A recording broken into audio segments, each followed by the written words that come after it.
আবু হুরায়রা রাদিয়াল্লাহু তাআলা আনহু। নাম শুনছেন? বিড়ালের বাবা।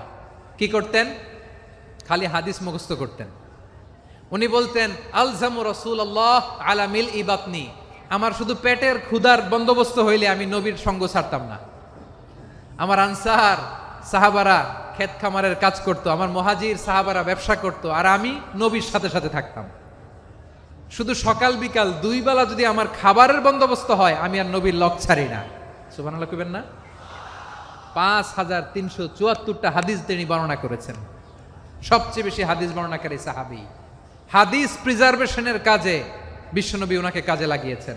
উনি একদিন বলেন, ইয়া রাসূলুল্লাহ আসমাউ মিনকা কাসীরান ফালা আহফাজু, নবী অনেক কথা শুনি আমার মনে থাকে না। বিষ্ণু বললেন, তাই?